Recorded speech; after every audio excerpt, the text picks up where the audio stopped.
በመድረኩ የተገኙት የክልሉ ብልጽግና ፓርቲ ቅርንጫፍ ጽሕፈት ቤት ኃላፊና የመንግስት ዋና ተጠሪ አቶ ፍቅሬ አማን የአንድነትና ህብራዊነት ተግባቦትን ለማስረጽ በተሰራው ስራ አመራሩ ግንባር ቀደም ተሳታፊ መሆኑንም ገልጸዋል። ክልላዊ አንድነታችንን ከማጠናከር አንጻር ህብረ ብሔራዊ ወንድማማችነትና እህትማማችነትን ከማጠናከር አንጻር የተሰራው ስራ እጅግ ትልቅ ውጤት የተመዘገበበት ነው።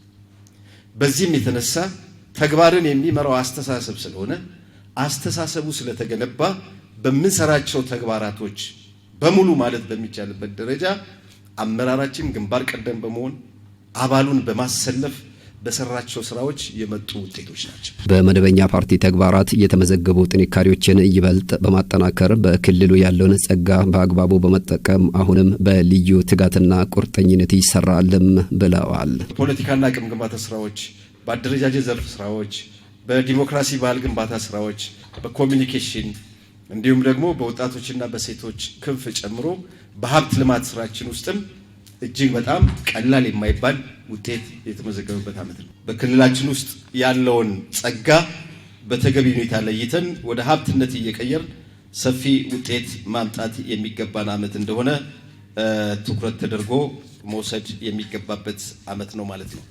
የልማትና መልካም አስተዳደር ጥያቄዎችን በተቀናጀ መንገድ በመፍታት በኩል ተጨባጭ ውጤቶች ተገኝቷል ያሉት አቶ ፍቅሬ የተጀመሩ መሶብ አንድ ማዕከል ግንባታ ስራዎች በክልሉ በሁሉም ዞኖች ተግባራዊ ስለመሆናቸውን በመግለጽ በ2019 በጀት ዓመት ክልሉ በሁሉም ወረዳዎች ተግባራዊ እንደሚሆንም በአጽንኦት ገልጸዋል። በሁሉም ወረዳዎችና ከተማዎች የመሶብ አንድ ማዕከል አገልግሎት የምናሳካበትና ህዝባችን በጣም ቀልጣፋ ፍትሃዊ እና ፈጣን አገልግሎት ሊያገኝ የሚችልበትን ስራ የምንሰራበት ይሄን በማድረግ የመልካም አስተዳደር ችግር የምንቀርፍበት ትልቅ ዓመት ይሆናል የሚለው ነገር በትኩረት የምንሰራበት ዓመት ይሆናል ማለት ነው። ባለፉት የለውጥ ዓመታት እንደ ክልል ብሎም እንደ ሀገር በተከናወኑ የልማት ስራዎችና የተመዘገቡ ውጤቶችን በማስቀጠል የፓርቲና የመንግስት ኢኒሼቲቮችን ማሳካት፣ የተቋም ግንባታ ማከናወን፣ አሰራርን ማስረጽ እንዲሁም የቴክኖሎጂ ማላመድ ተግባራት ተጠናክሮ እንደሚቀጥሉም አብራርተዋል።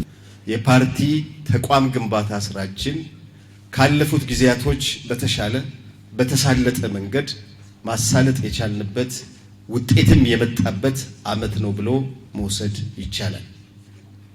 በተለይ አደረጃጀቶችን ከመትከል፣ አሰራሮችን ከማናበብ፣ ቴክኖሎጂን ከማላመድ ስራዎች ጋር ተያይዞ የሄድንባቸው ርቀቶች እንደ ክልል ትልቅ ውጤት የተመዘገበበት ዓመት ነው ብለን መውሰድ የምንችልበት ነው።